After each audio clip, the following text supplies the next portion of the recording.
Welcome to this tutorial brought to you by River City Graphics. Today I'm going to be showing you how to use the live trace feature of Adobe Illustrator. So to get started, we're going to open up Illustrator.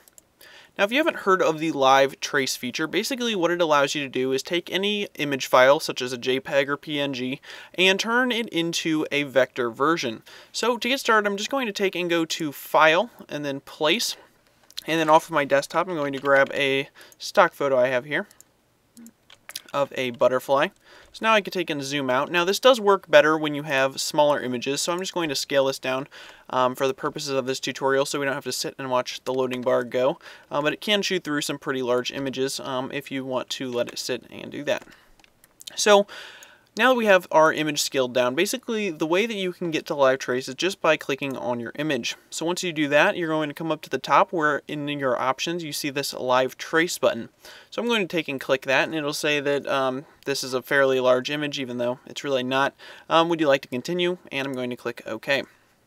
So once I do that, it's going to automatically chew through the image and do a live trace. Now this obviously isn't what we want. We want the color version of our image in most cases. So basically what it's done is a threshold, basically just a black and white version, and it's not even vector yet. We can't really select any points even with our direct selection tool. So in order to refine our options a little bit, what I'm going to do is come up here and click this little box right next to where it says default next to preset. Now there are a number of presets if you drop down this menu that you can select and see if any of those will do for you, but I'm going to go with a custom setting. So I'm going to open this up, and here you can see all of the options that we have for our live trace. Now in the mode you can see black and white. We obviously want to change that, and that's going to give us some more options. So I'm going to select color. So it doles out the threshold and opens up max colors and some other options. So under max colors, this is obviously the number of colors that you're going to have in your final version. So right now with 6, it's going to take and basically only make that image out of 6 colors. So it's going to do that really quickly if we want only 6 colors, but we probably want a few more. If we want a fairly realistic one, we're probably going to come up somewhere in the 120 to 256, which is the highest. So I'm going to just go up into 120 so you can see the full potential of this. We'll leave our blur at 0, and then over here you're also probably going to want to adjust the minimum area. Basically what this is it's creating the minimum area that one block of color can take up. So we have it selecting 120 different colors from that image, but we want it to probably select a decent chunk each time that it decides to pick a different color. So we're probably going to put this up around 40 or so. If you make these larger, then it's going to make larger chunks out of your image. So we're going to have a lot with them only being 40 wide, but or as a minimum of 40. But that's okay because we're just trying to get this to vector, and we're not probably going to modify this. Now if you are going to modify your images, you'll see what I mean. You're probably going to want a higher minimum area, that way you have less points to deal with. So I'm just going to click trace so we can finally get going with this, and it's going to go through. Now depending on your options, apparently the more colors that you put, the longer it's going to take. So it will take and lag a little bit here. It says not responding for me, probably because I'm running my video recording software at the same time.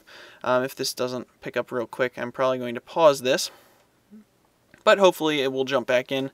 If it does say not responding, usually it will take and automatically respond a little bit later after it lies to you. So you can see what it does here.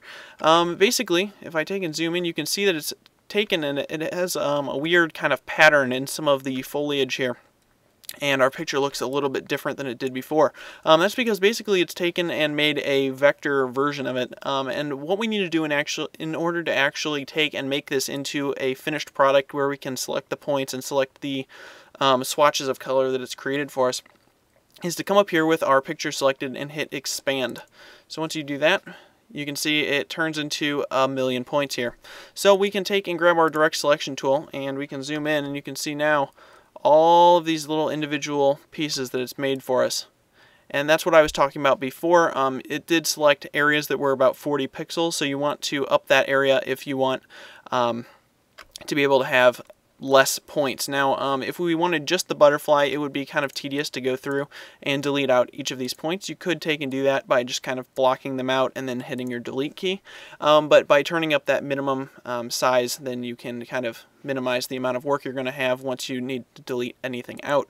But what this is good for is definitely taking your images. Say that we needed this image in vector for some reason. We have a pretty good version of that right here. If we wanted to up the colors, we might even be able to get a little bit better.